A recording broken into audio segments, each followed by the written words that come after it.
How about that? You hear me now? Awesome. Yes, sir. I can hear you.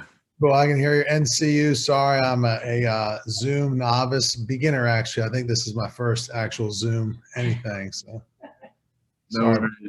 Thank you so much for taking time to talk to me, Hey, especially over my here. pleasure. Well, it's nice to meet you virtually. Likewise. Get my notes out real fast. So I saw by your email you're a golfer. Is that true? I think about it every day. I think if you ask Bruce Hetrick if I'm a golfer, then the answer would be absolutely not. But yeah, I think about it every day. I didn't play much in college. I played a lot in the beginning of medical school, and I got pretty good. And then I had aspirations, and I got a job and kids, and so that went on the back burner until I retired.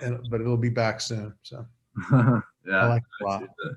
Did you see the news about Tiger Woods a couple minutes ago? My wife told me when I walked in. I asked her if he was okay, but I was super nervous about this interview, so I didn't really listen to the answer. So is he okay, or you heard that anything bad happened, or no? I don't think they're disclosing a lot of information, but I know that he has a couple leg injuries and he's in surgery right now. But maybe there's two ways to get out of the Masters. Yeah, It sounds like a bad timing for the Masters in April. Yes, sir. Very bad timing. What years did you graduate Virginia Tech? I graduated I was in the class of '89. Graduated in 1990. Okay. So I went from 85 to 90. All right. Yeah, my uncle was in Beta here as well. And not the same last name, yeah, or was it? No, it was long. He graduated in 72. Oh, with Charlie Comer. Charlie Comer graduated back then, right? Or no? Somewhere back then. I don't know the exact date. I think Charlie graduated in 72, if I'm not wrong. That's what I tell my friends. But I worked for Charlie when I was senior, I think, or between my whatever you call the fourth and fifth years in the summer when Charlie was building houses and stuff. A lot of us worked. Well, yeah, my dad went to medical. He went to Virginia Tech too, and he went to medical school in 1991. So I don't know if you know Byron Long. No, I don't. But that's when I went to medical school also. So that's crazy. So what did he do before that? He was in Virginia Tech. He played on the golf team. So you're saying he graduated in 72 though, or? Honestly, I don't know when he graduated. Because I texted him and asked him, and said he started medical school in 91. Oh, your dad, you're saying? Yes, sir. And he was a Beta at Tech, or? No, he was in SIGAP. Oh, I got you. Do you know Byron Long? My wife was a DG, graduated 89, and I just looked up and saw if she knew. She only knew Betas. She kind of hung out with the Betas, but yeah, the name doesn't ring a bell. Where did he go to medical school? The Medical College of Virginia. Oh, cool. They didn't take me, so he probably was smarter than me, or from Virginia or something, but maybe both. But what he's practicing now somewhere, or what? Yes, sir. We live down in Marietta, Georgia, right outside of Atlanta. He's an ocular plastic surgeon. Oh, neat. Awesome. Yes, sir. Small world. All right. So, yeah, where are you from? Where's your hometown? So I grew up in Delaware. People ask me where I'm from now. I just sort of say wherever I'm living at the time, but because I moved a lot. But Wilmington, Delaware is where I grew up. I probably, after this, I'll try to remember. I have in the Navy, we keep a bio, because any kind of jobs or any kind of speaking engagements I have, they want my bio. So I can send you that. It has a little 1-page brief narrative about my professional stuff. So yes, that might be good to reference for you if you want, or just trash it, whatever you want to do. And what was your major at Virginia Tech? Engineering, science, and mechanics, if you can believe that. Huh. So what got you into medical school? I think I was the only white guy, and I don't know if I'm supposed to say that now in the 21st century, but I think I was the only white guy in my major until my twin brother came down. My twin brother and I had the same major. But nice. So what made you want to go to medical school after that? So in engineering at the time, we were general engineering, and you didn't declare a major until we did trimesters, so 3 semesters, and after your second of the 3 semesters of your freshman year is when you could declare or request a discipline in engineering. And in my first, I think my first semester, I had to take an elective to, to either be full-time or make 15 credits or whatever. So I took a 1 credit class in biomedical engineering with a guy named Shank. And it was just a cool class. And so I had a biomedical engineering option. It wasn't a major or a minor degree at the time. And I took a lot of my classes geared towards that.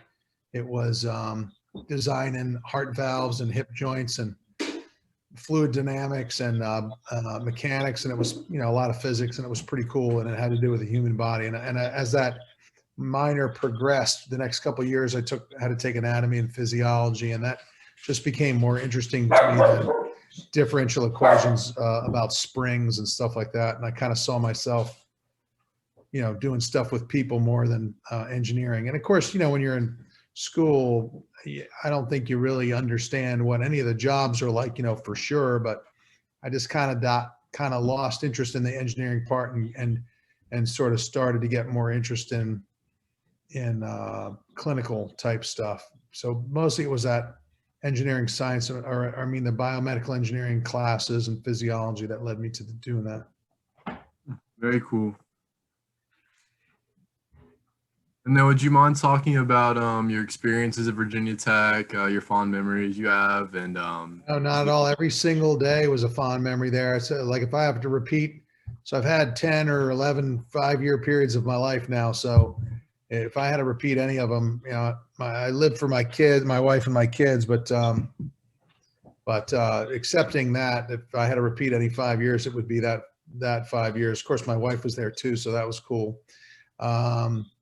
Yeah, the whole thing was awesome. So my first 2 years, I lived in Vawter with a guy that played in the Marching Virginians, who was kind of an engineering nerd and nice guy, okay roommate. And I was sort of a wannabe athlete in high school. I played a lot of sports, and that was kind of my thing. And I was missing that as a freshman and a sophomore. I saw all these intramural things and stuff happening around me. Fortunately, there was a hockey club that started that year. So you may know about the ice hockey club that's been going on for 35 years, which happens to be it started the year I was there as a freshman. So I was a plank owner for the hockey club. So I had something to do, sports, and that was fun, but it was just, for a season, and it wasn't all the time. And it was a 45-minute drive to practice. So I kind of missed that. I took up Taekwondo and met I guess he was my roommate my junior year, one of the instructors in the Taekwondo class. And then my wife, let's see, how did pledging come about? I was a sophomore. And I definitely was not interested in joining a fraternity at all. I was sort of anti that. I was like, oh, this is for frat guys, I had sort of a bad idea about that whole deal. But then my wife was, I guess, did you do it as a freshman? So my wife was in the same year as me. She pledged as a freshman, and she got some interaction with some fraternities and that sort of thing. And I think she probably was like, hey, it's pretty good. There's all these, stuff and people, and it's kind of neat. And I don't know if that was probably the initial interaction.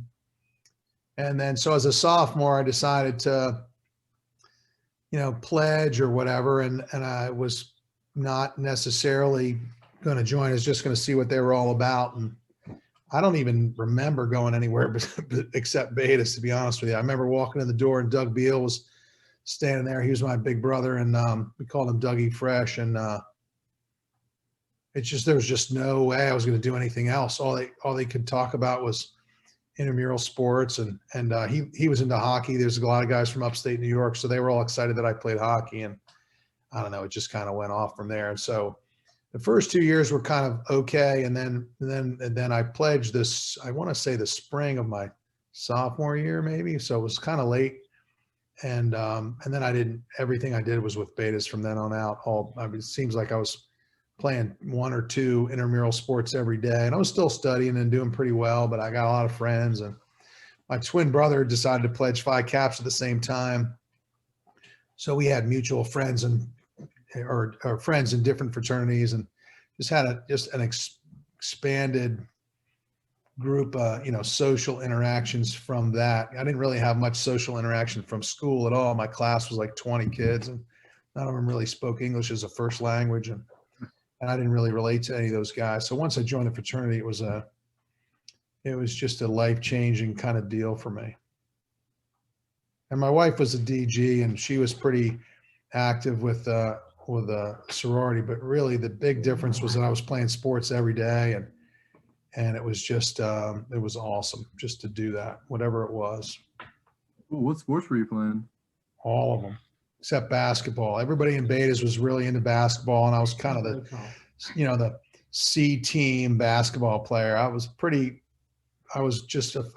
fast. There was a lot of fast guys there when I was there, a couple of sprinters and stuff, but I ended up playing tailback in flag football as a pledge. I was there with Paul Rossiter. Paul Rossiter's got a good reputation there too, and he was like the big tall guy. So we were pledges together, and I remember pledging the fraternity and not being allowed to talk to the other guys on the football team, but they still wanted us to play. So we were playing in tournament or whatever it was, and we couldn't talk to anybody but each other because it was Hell Week, and that was hilarious. I don't really remember the timing, but flag football was the biggest thing for me, and I think I was a big part of that team. And then team handball was big, and played outfield for the softball team, and then some other stuff. I played soccer in high school, and I actually walked on to the team at Tech for a couple of weeks, and then made the travel squad or taxi squad or whatever they call it, where you don't dress. And I thought I was better than that, so I quit, which was kind of a good move, to be honest with you. So intramural, if I had to put them in order: flag football, softball, volleyball, team handball, soccer. What else? What else is there? I didn't play water polo, and I didn't play basketball. Those are the only ones I can remember not really doing. Gotcha. There's always 2 at a time, whatever it was. Very cool. Did you end up winning any championships when you were there? Yeah, all of them. Yeah, I think I'm sure. Well, we won football every time. We won team handball every time. Basketball we won while I was there, but I didn't play. That was probably the biggest deal. But if this is about me, I guess we shouldn't talk about basketball. We won softball. Yeah, we won them all. I don't know if we won all of those individual sports every single time. We definitely lost the volleyball championship the day we won the sports trophy. So we won the sports trophy by beating DU. They had a guy, I think they had the only guy that we knew of in intramural sports that was faster than me as a tailback, and he was guarding me. It was hard to get away from him, but we had a bunch of other players. So we won that game, which clinched the sports trophy, and I could barely walk. I remember I had a bad hip, and the guys drove me to the volleyball court, and there was only like 6 guys on the volleyball team, so I was one of them, and I could hardly move. And they put me on, and Theta Chi had a spectacular volleyball team, and they were going to beat us anyway. So we didn't even try. We kind of lost on purpose, which was super rude, right? And everybody was cheering every time we lost a point, because that would just mean that we won the trophy faster and we could get out and go to Arnold's or whatever it was and drink. And in retrospect, that was pretty rude, but I remember that day because we won the trophy that day. Yeah, so we won the sports trophy all the time, and we won a bunch of those individual sports. That was kind of the norm. That's very cool. I wish they still had that sports trophy. Oh, They don't really do it anymore. They have individual leagues and stuff, and like little fraternity leagues, but yeah, that's kind of a bummer. Yeah, so we won so it was whatever is called the IFC trophy or whatever's Yeah, all the time. I didn't really know that Beta's ever lost it until I got in this text group with Bill Pollard, Bebo Pollard. A bunch of guys that graduated in the 80s have this text group, and that's there's like 50 of us, and they talk about this childish stuff, and they talk about their kids, and they crack jokes all the time, but they mostly rib the one guy who was president when they lost the sports trophy. That's how I learned about not winning the sports trophy every time. But other than that, it was like, 13 in a row or something. Wow, it's incredible.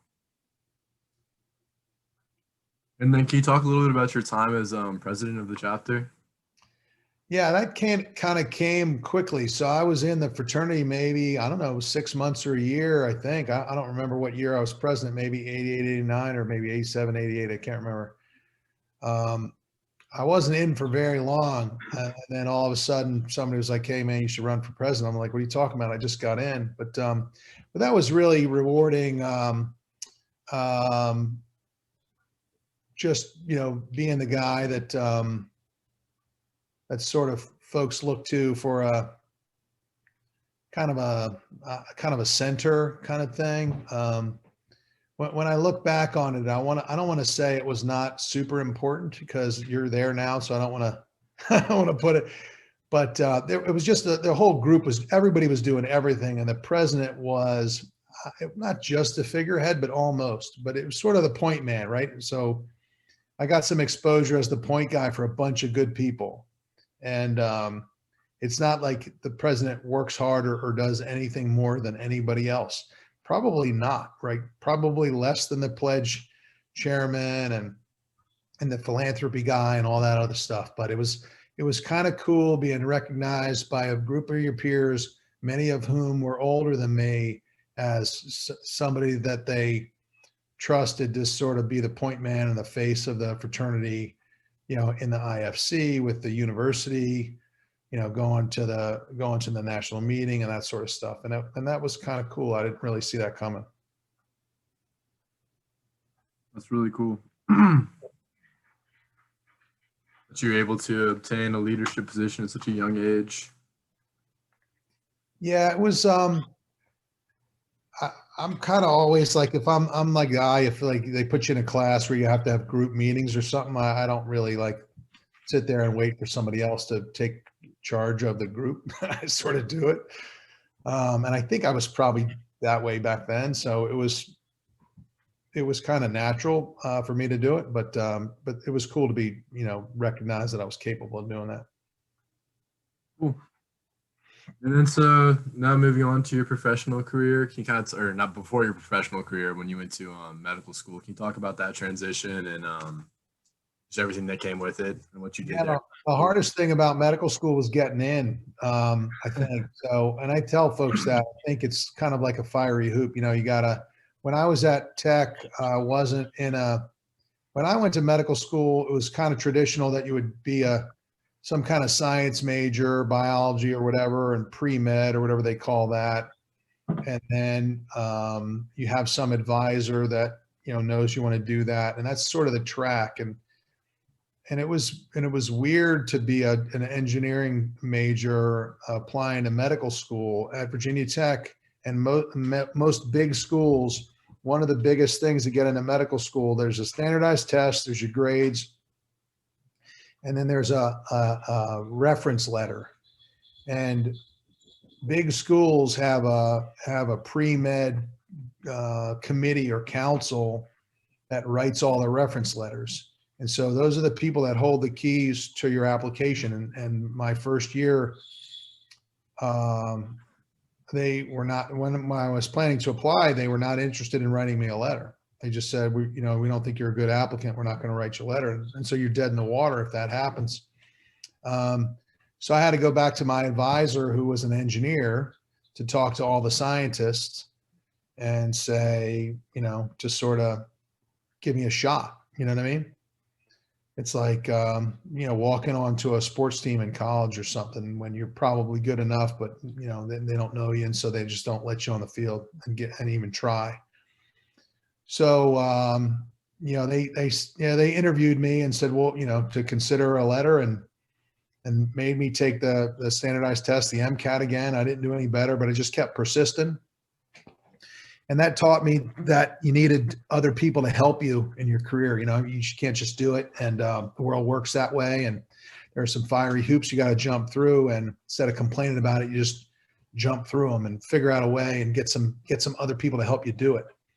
I remember my wife had a professor that was on that group, and I think she talked to him, or I met with him and said, "What do I do?" Advisor. It was her advisor, like in microbiology or something I'd never gone to. And he was a nice guy, and he sat down with me and said, "Oh, okay." So I don't know if he said, "Hey, I met this guy and he's the real deal and let's give him a shot," or what, you know.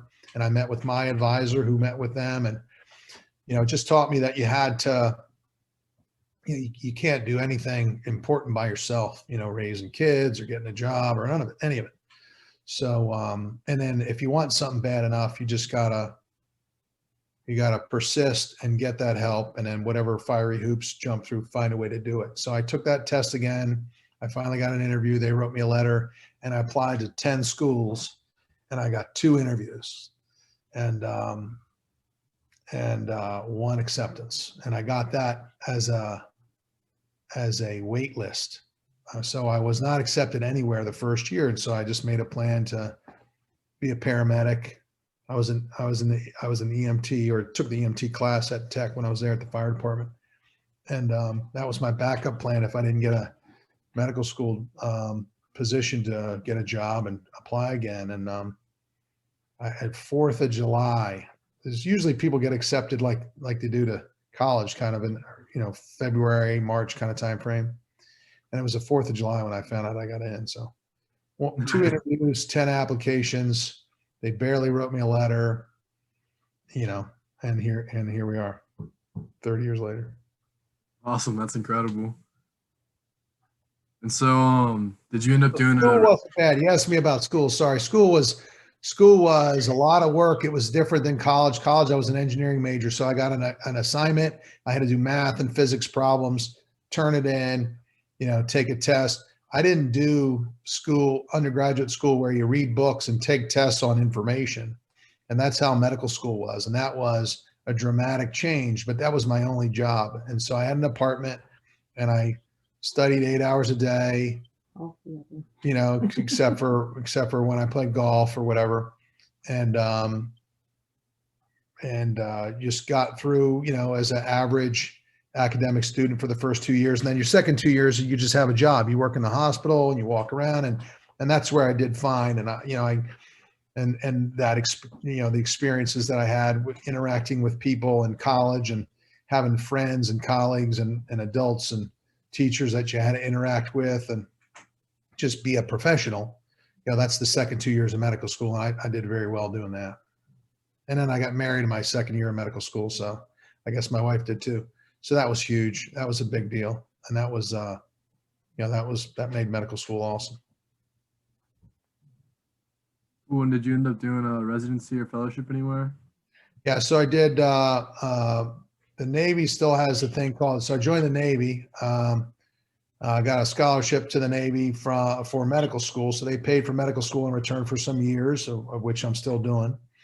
And then in my first year of your residency, they call internship. And in the Navy, that's a separate thing. So I did an internship in surgery at Portsmouth, Virginia, where I work now,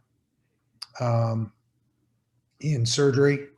And then after that, I did 2 years as what they call a general medical officer. So that's a general practitioner, basically. So you're an independent doctor without a specialty.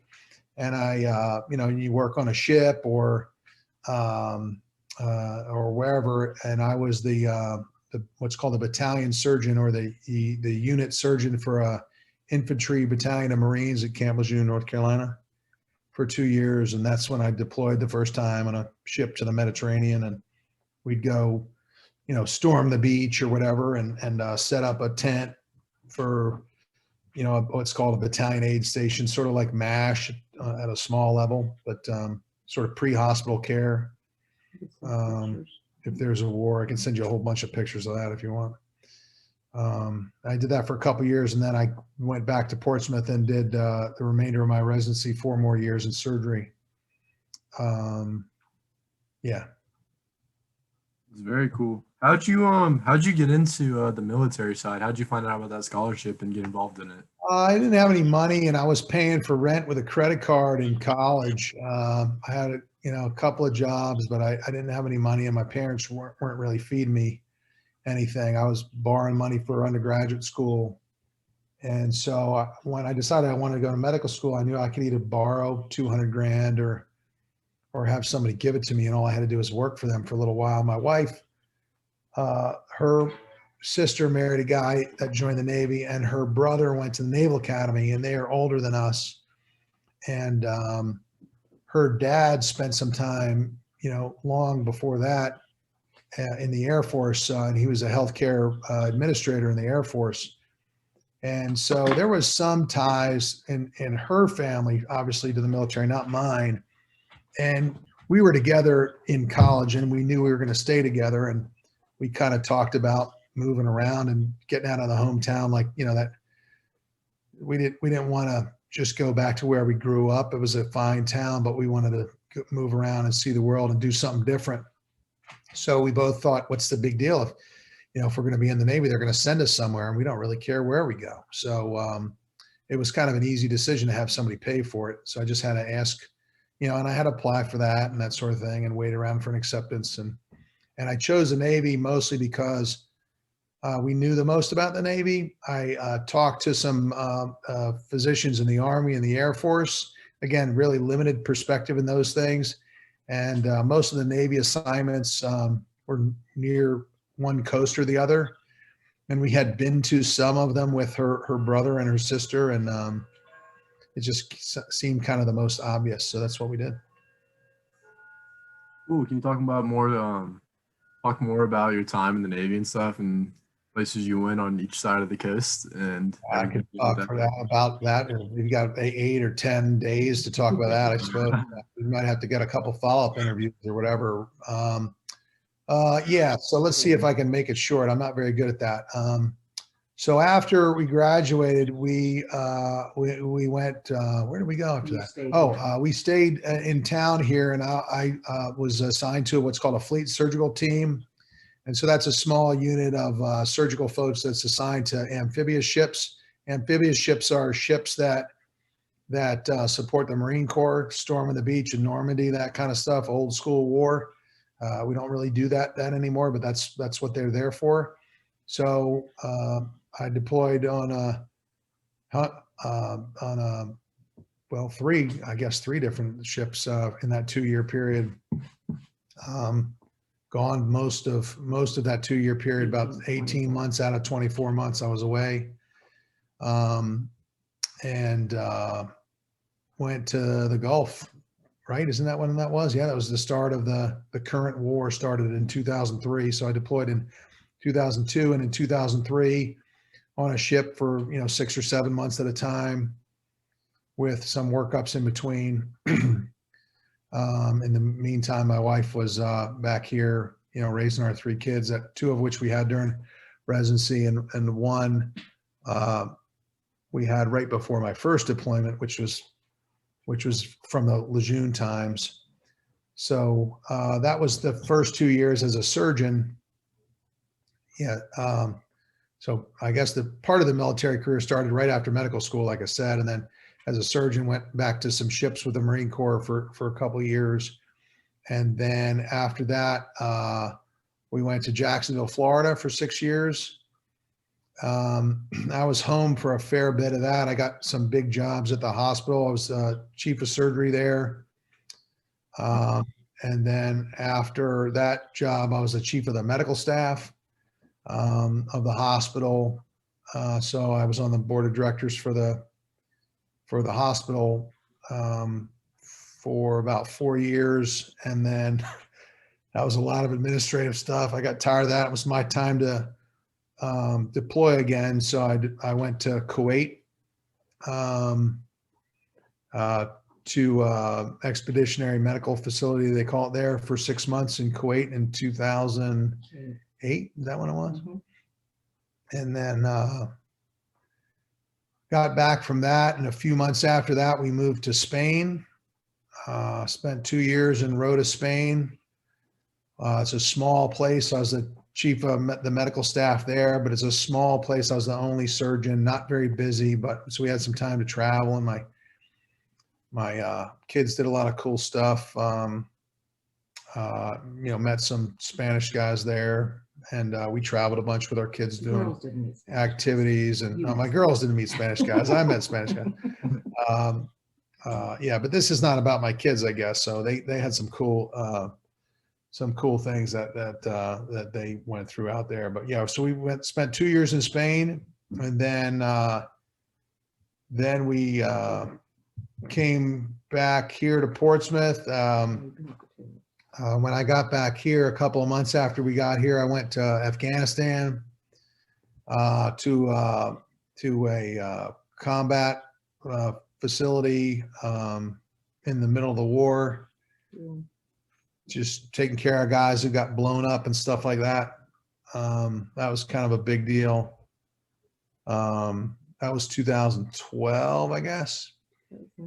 And then after I got back from that, I got a job that's called specialty leader or specialty advisor for the Surgeon General for surgery. So I was the Surgeon General of the Navy is the head cheese for Navy medicine. So there's 40,000 people in Navy medicine, and there's about 250 or 300 surgeons, give or take, with the trainees and stuff like that. And each specialty in medicine has an advisor to the Surgeon General and to their community. And that was my job for 5 years, from 13, well, a little more than 5 years, 13 to early 19.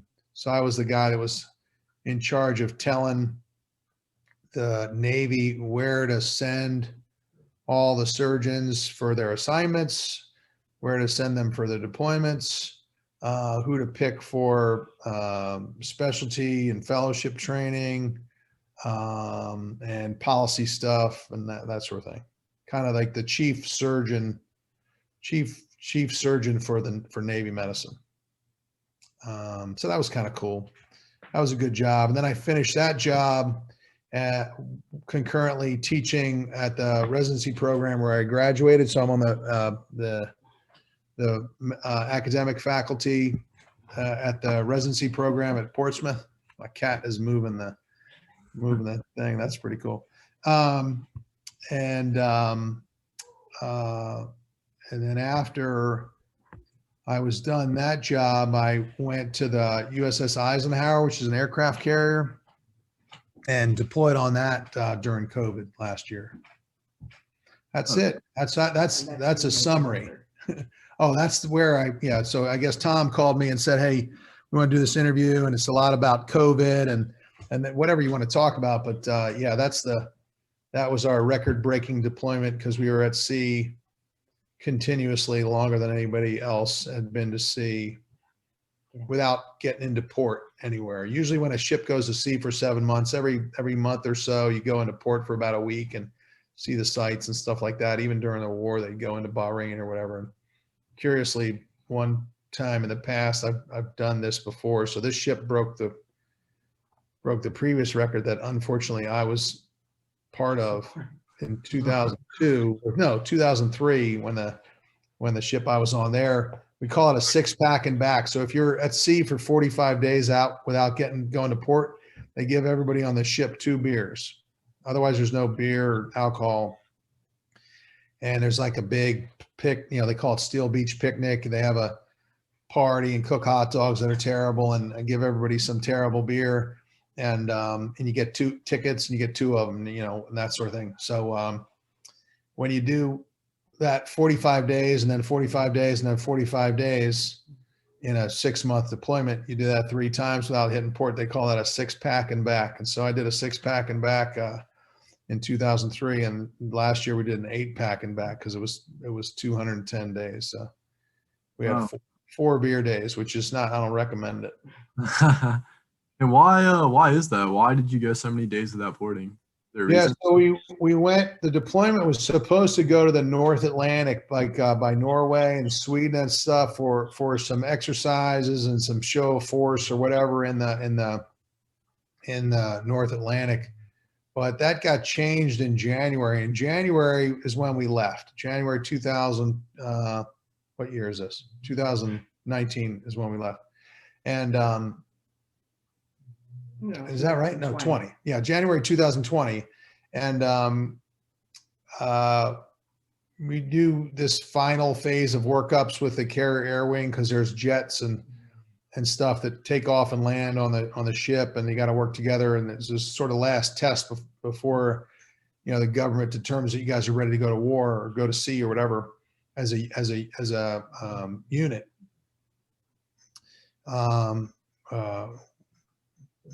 They call it a carrier strike group rather than just the ship itself. So we did that for a month, and during that month, they decided we weren't going to the North Atlantic, but we were going to the Gulf for whatever reasons. You know, it's not worth speculating.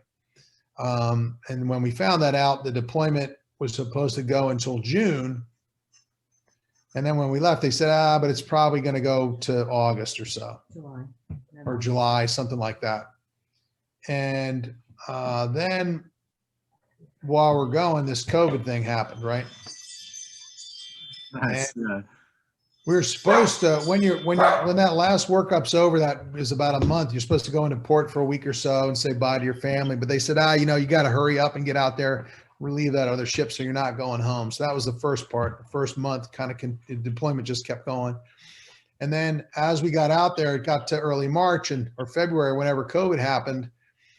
And then there was that big news story about the Theodore Roosevelt. I don't know if you know about that. So the Theodore Roosevelt is an aircraft carrier on the West Coast.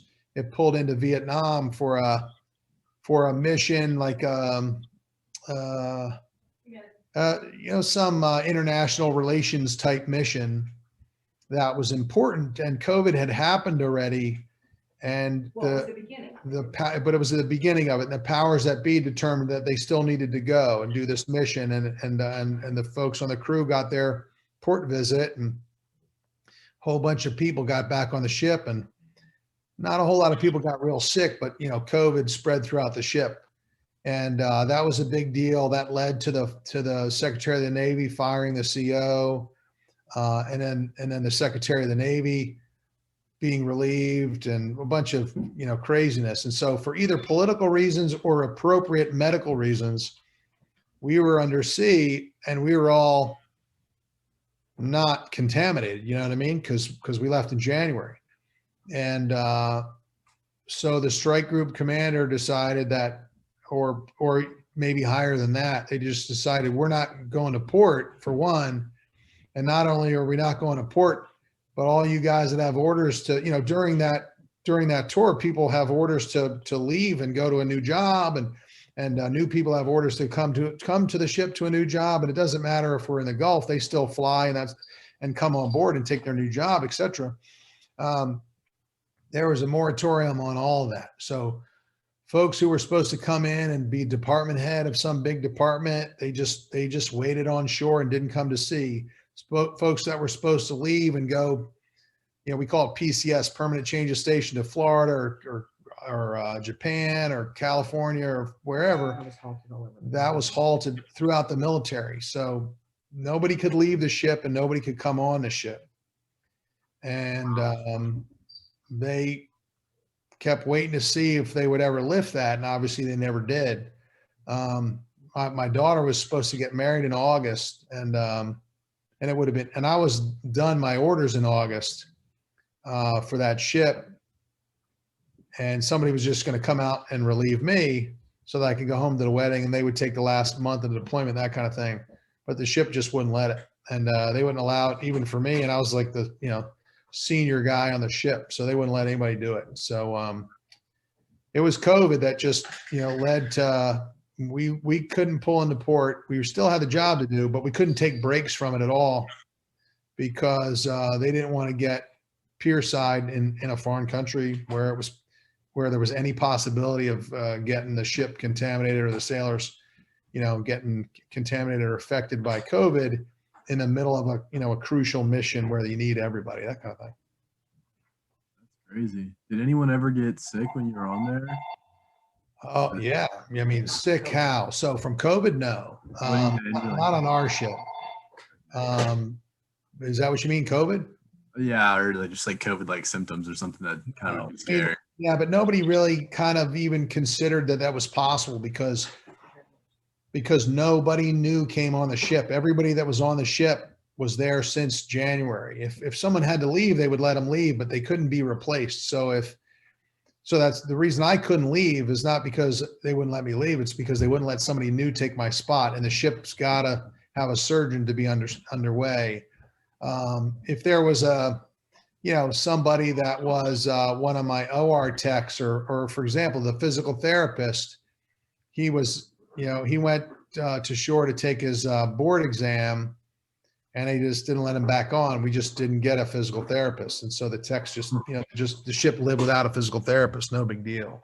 But nobody got stuff that anybody considered was COVID because it was just not possible.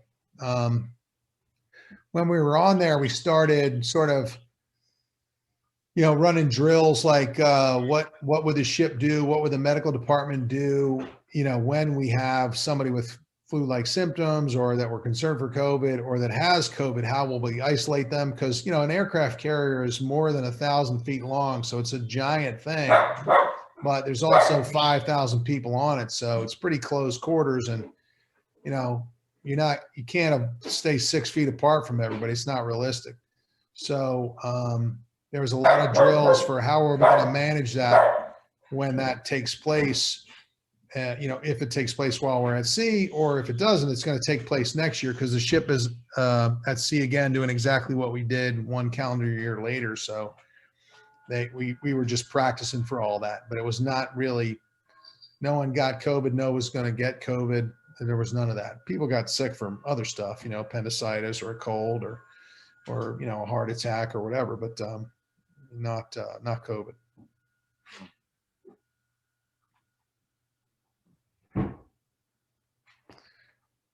Well, and then can you talk a little bit about your family life? I know you said you met your wife in Oh college. yeah, look out, man. I'll talk about that more than my job. So yeah, my wife and I met, well, I don't know when we met.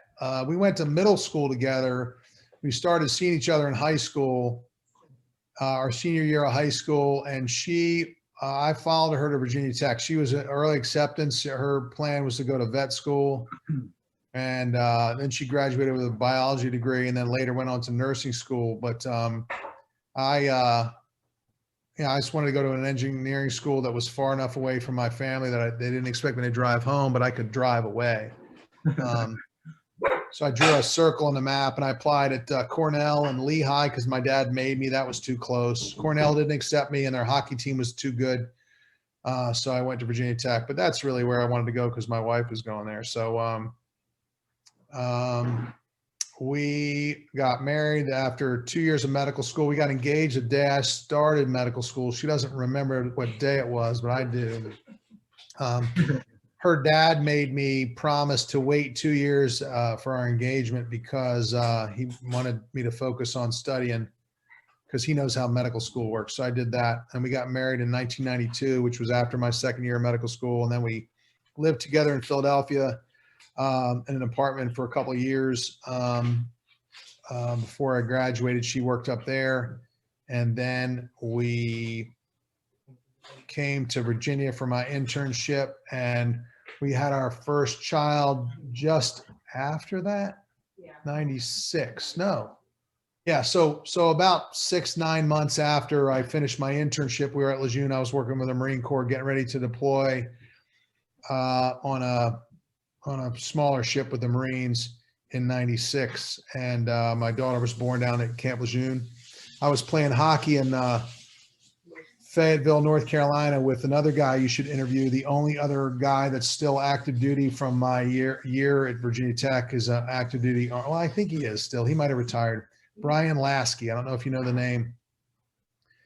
So Brian Lasky is a colonel in the Army. And anyway, Brian was at Fort Bragg, which is about 2 hours from North Carolina. I was playing in a military hockey league that I drove 2 hours to play on Wednesdays because that's the closest hockey there was. And anyway, my wife was pretty sure she was going into labor, and I was pretty sure she wasn't, and her doctor was pretty sure she wasn't. So I went and played 2 hours away, and then I was calling her from the bench on a shoe phone. When they first had cell phones, they were like as big as my shoe, you know, and they were big flip thing with a little leather cover. And she's like, yeah, the contractions are getting close together. So I drove like 90 miles an hour in our brand new Volvo that lived for 25 years and got back at about midnight and took her to the hospital. And so we had a baby that night in February of 96. And then I deployed when she was 4 months old, I guess. That was harder for me than her. And I remember making a bunch of videos so she wouldn't forget me or whatever. And then, so I've left her 6 times now, I guess, and my wife too. So let's see. Then started my residency, and we had 2 other girls during residency in 1998 and in 2000. And you know, my wife did everything for all of them, and I missed a lot of my residency. Was about 120 hours a week for that 4 years. And they used to call them residents because you kind of live at the hospital. And I would come home, and I remember my daughter one time, and she was like 3 or 4 years old, said, is daddy sleeping at our house tonight, or is he going home to the hospital? So that was kind of hard to hear, but it was part of the gig, and that's just how it worked. And it would not work if my wife, you know, wasn't ready for it and able to take it. Anyway, so the kids handled that pretty well, I think, maybe. My wife handled that super well. And then, you know, we went down to Florida, had a lot of time together. And then when I deployed, as the kids got older, that got harder because they knew it, you know. So it was hardest on our oldest, I think. And all the moving was hardest on our oldest because she was oldest and had established herself. The last time we moved, she was in high school. And so that was pretty tough for her. And the younger 2, the moving wasn't so bad for them. And the deployments were not as bad, I think, for them, except the youngest really took it hard the last time I left, because she was like, she's kind of daddy's girl. And she didn't remember the early ones, but when she was in like middle school or whatever, that one was hard for her, right? We just moved back from Spain. We had just moved back from Spain. All 3 of my kids were in 3 different schools, brand new schools. I was home for 3 months before I left. They really didn't like it. They hadn't established. It was tough for everybody. That was the Afghanistan one, and that was hard for me too. So that was a scary one. I think they were all nervous, you know, for something bad happening to me out there. But coming home from that one, that was a big deal. That was the best one to come home from because it was the hardest one to leave for. I also remember the day I left, Virginia Tech was playing Michigan in like I don't know, the Toilet Bowl or the Outback Bowl or something, right, in football. And my wife's dad went to Michigan. And we had never played Michigan before. And, you know, Michigan was awesome when I was in college, and Virginia Tech was meh, you know. But by the time this game happened, Virginia Tech is awesome, and Virginia Tech is, and Michigan is still pretty good. So I'm like, man, you know, I'm talking smack, and we would watch games together. And I couldn't watch the game with him. That was hard because I was on a plane. But I watched the game on a plane, and you know how they turn the TV off when you're landed? I don't really know why. That's bullshit, right? They just do it so you're not distracted. I don't think it's an electronic thing. Right. They kept the game on. So as it happens, Danny Cole makes this catch. I'm sure you don't remember, whatever. But I do remember. I've been a Hokie my whole life. Oh, you remember that? Okay, so 2003, Danny Cole makes the catch in the end zone, and I swore it was a catch, and they reversed it, right?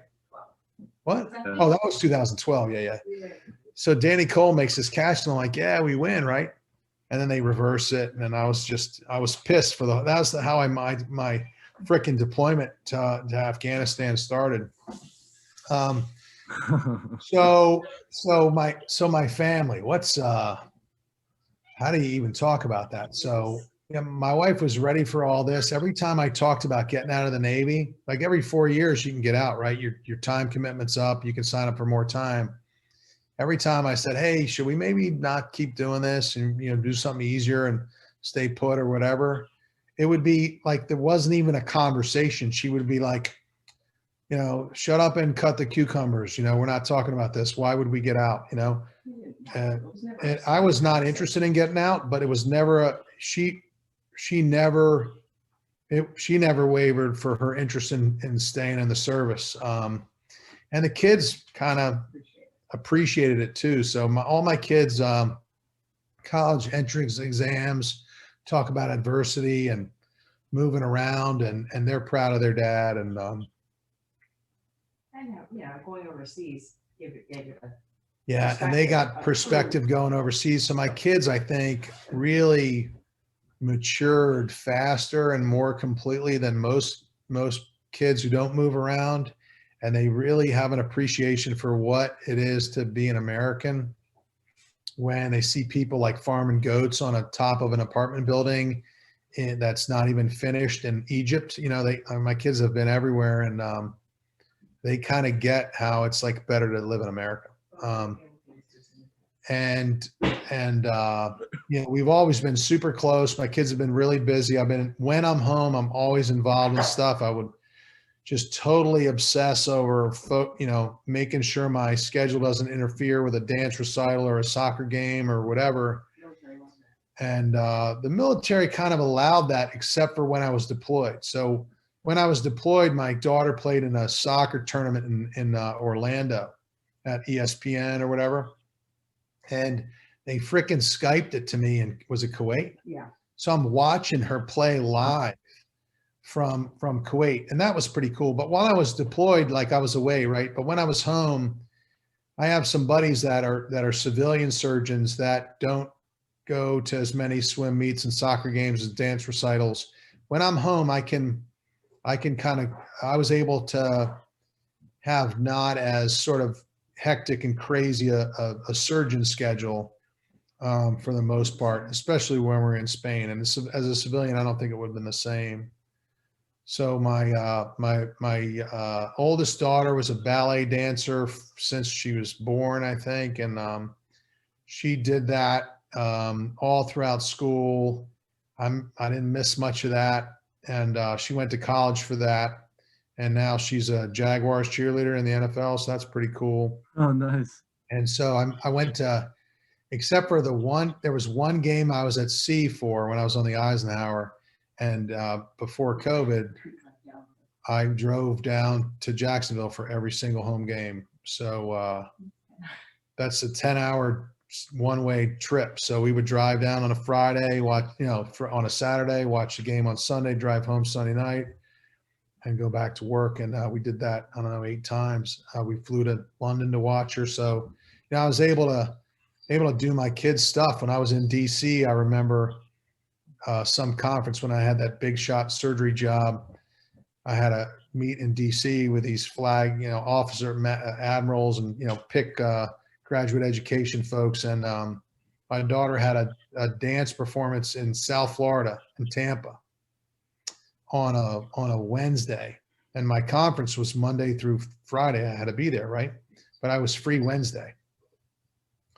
So Wednesday morning, I drove from Bethesda to BWI, got on a plane, went to her dance performance in Tampa, flew back the next morning at 7:00 in the morning, drove from BWI to my meeting at 10:00 in Bethesda. And I was able to do that. I called the Admiral and said, "Hey, I might be late, but I probably won't be. And, I don't want to miss this." And they get that, because they miss stuff too. So I was able to do that. And then my youngest daughter started playing high school football, and that's out of control, right? She's a place kicker in high school, or was, and she's at Tech now. I don't know if you knew that. But I drove back from DC on Friday more than once to, I left whatever I was doing early so I could get to the high school football game. So yeah, I kind of live my now it's all about my kids. Like I don't really have a thing that I do. I go to work and I'm pretty good at that. And I just